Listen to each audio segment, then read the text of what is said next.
claim that they're remixes of old Sonic tunes, but let me tell you, this doesn't sound like this.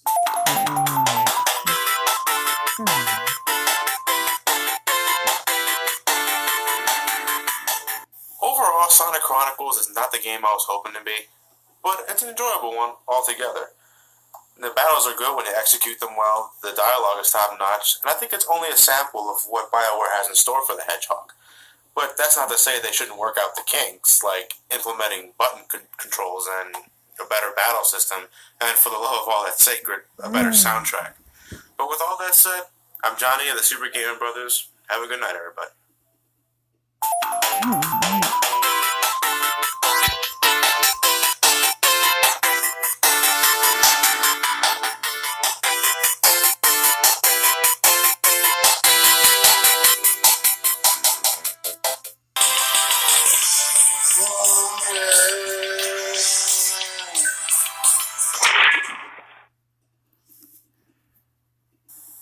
And so, the lesson of tonight is never play Dead Rising on the brink of Halloween.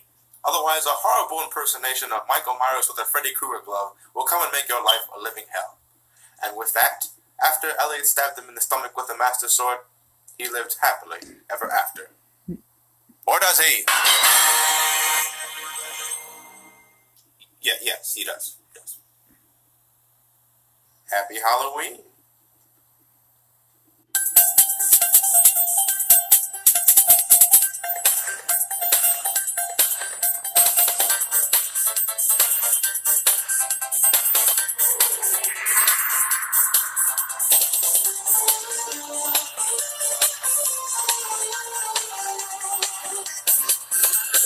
Also fight Dark Gaia spawn, but there's little to no variety in them, so fighting them becomes pretty boring with each passing stage.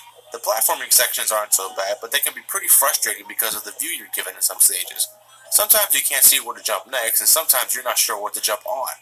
And for some strange reason, Sonic doesn't always have a drop shadow, which makes it impossible to determine where you're going to land. It doesn't sound so bad, but in 3D platforming stages, drop shadows are a constant must. Where the hell do they go when they disappear? Also, I've heard about people complaining about how awkward it is to grab poles and ledges, but a simple cure is to simply hold the B button down when making tricky jumps. Sonic will automatically grab the nearest available ledge as long as you're close enough. Also, am I the only one who thinks Sonic's death scream as the Warhog is completely over the top? Jesus! What, did he receive testicular torture while falling into the abyss? Make sure you tune in for part 2 of my Sonic Unleashed review. I didn't mean it to be 2 parts, but shit happens. Well, thank you guys for watching, and stay tuned for part 2. It's coming up real soon. Back in regular levels. Last but not least are the hub worlds. Now, I know some people don't mind them, but me, I can't stand them. I don't like the hub worlds. They completely detract away from the overall experience of the game. I just wish the game would go from stage to stage. I don't know about you guys, but I don't find anything enjoyable about moving around and talking to people in order to access the next stage. It should just be from stage to stage, like the classic games. Well, that's my opinion anyway. I can go on a bit longer with the nitpicking, but I'll leave that in a future video. Overall, the Sonic stages are incredible, the boss battles are great, and the music is fantastic.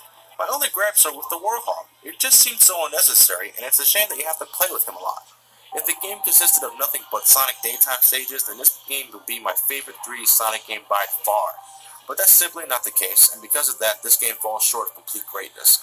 So for my final score, I'd give Sonic Unleashed around an 8 out of 10. And yes, I changed the rating system. This one feels a little more flexible. Controls. Mine can support up to 3 controller types, stupid. My version has better graphics. Mine doesn't have sun and moon metal hunting. My version is much faster. Mine is more interactive. My version has extra stages. This version has higher rating. We're never gonna stop arguing, are we? No, we're not. We're just 2 people complaining about different versions of a game. In fact, there's no point in complaining, is there? There is no point in complaining. We should just let be bygones be bygones. Yes. Great. Let's play some Rock Band.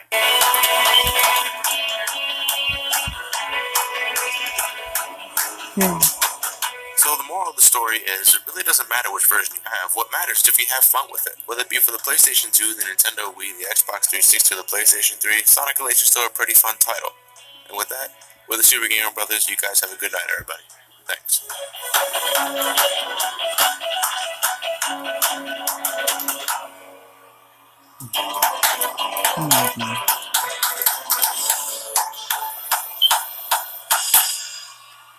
Yeah! traded in my original cartridge to begin with.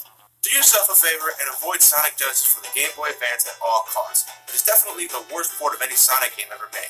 If you got $20 and looking for a good game, buy the Sonic Mega Collection for the GameCube. It has just about every classic Sonic game there was except for Sonic CD, and it's definitely worth more than what Sonic Genesis will ever be. Sonic Genesis, a perfect example of what Genesis does, what Nintendo don't. I'm Johnny the Super Gaming Brothers. You guys have a good night.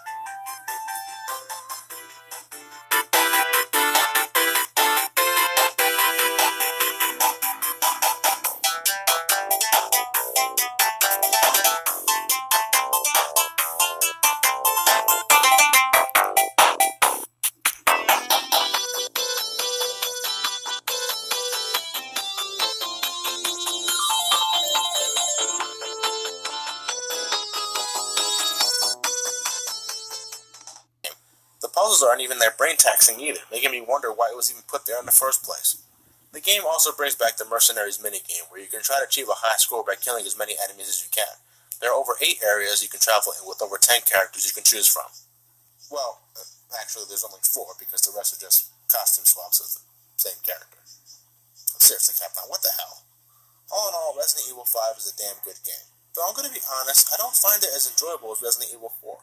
Sure, it has prettier graphics and a kick-ass multiplayer, but there's just something about Resident Evil 4 I love so much more. I don't know, maybe it's because I haven't given Resident Evil 5 enough time to soak in, but until then, I still hold Resident Evil 4 in higher regard.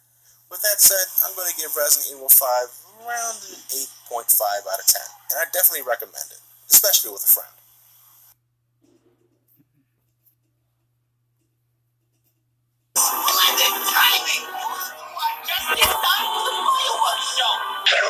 Any fireworks?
Like a human Baxter Stockman and Tatsu from the first and second movie, not to mention the level called the Gauntlet, which is a special boss rush level exclusive to this game. But I can't help but feel they could have added more bosses instead of having to fight color swaps of previous bosses.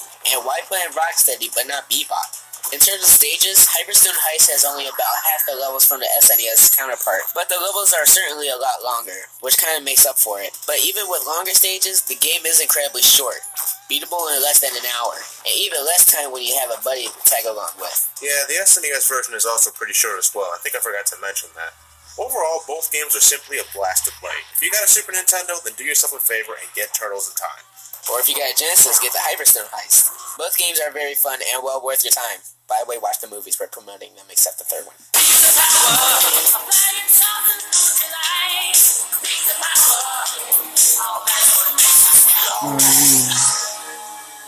Until 2007 that Contra 4 was finally released. Why they decided to wait 15 years to give a Contra game the number 4 is something I'll never understand.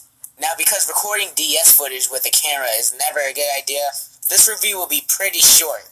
In terms of gameplay, Contra 4 plays exactly like its predecessors, the only real difference being that the game makes use of the 2 screens. The difficulty is still pretty high, but it isn't as extreme as its third one. You can also select up to 4 different characters, changing things up a bit from the usual 2 heroes you're familiar with, and you can unlock more when you complete challenges in the game's challenge mode. There's not really much to say about this that hasn't already been said about the previous games. Overall, if you love running gun games, then you'll love Contra. If you love difficult games, then you'll love Contra. Contra. Truly this is a game for men.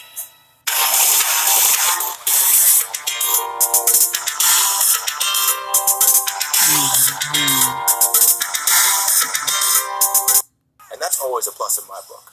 Also, the final boss song that plays when fighting Merlina is simply one of the best final boss themes in Sonic history. I know some may be thinking that I'm really pushing it when I'm saying that, but I truly do think it's incredible, and it only makes the fight more epic. Now, if I only didn't look like a complete jackass when fighting, in the end, Sonic the Black Knight is really a love or hate game. Me, I can't stand it. Great music, but an overall stinker. I agree with the music, John, and I also like how the story is presented like a graphic novel. Plus, the voice acting isn't too bad either. It's not the best, but it certainly isn't the worst either. If you want to try something new, then give Sonic and the Black Knight a shot. Or if you're an old school Sonic fan who doesn't like wasting their time, then avoid this. I give it a 7.5 out of 10. And I give it a 5.0 out of 10. Now can I please go trade this back at GameStop? Just shut up and give me the game back.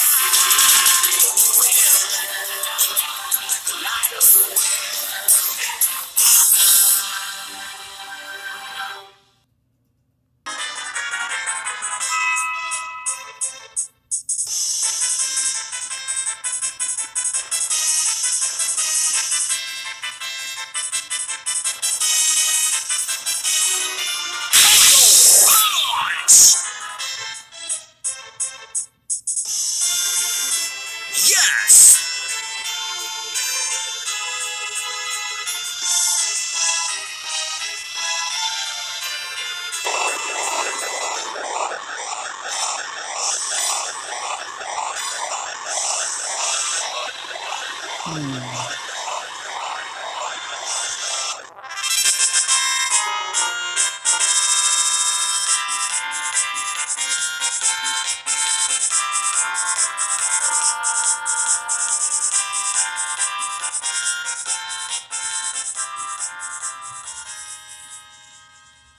What the fuck?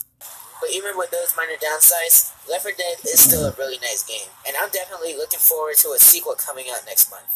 Great gameplay, great multiplayer, and great online. I'll give it an 8 out of 10. I'm Elliot of the Super Gaming Brothers. Have a happy Halloween, everybody. And if you happen to be a zombie watching this, then avoid the yellow brains.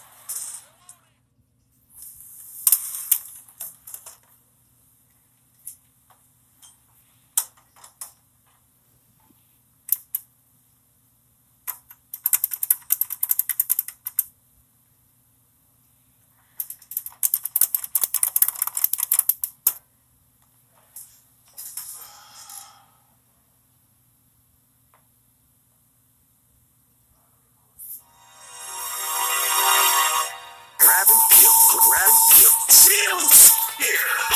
Grab everything I can. Game forces you to deal with, only for some text telling you can only proceed further by completing the hard difficulty. What a bunch of assholes! You know what? Fuck it. We're gonna use the level select code to skip to the shitty fucking ending because I can't take this game anymore. There's Superman 64, a piece of shit again that deserves to be burned like we just did Big Rigs. But I'm out of lighter fluid, so it'll have to wait. Overall, it sucks. Period. But even with all those problems I just discussed, I still find Big Rigs the worst of the two.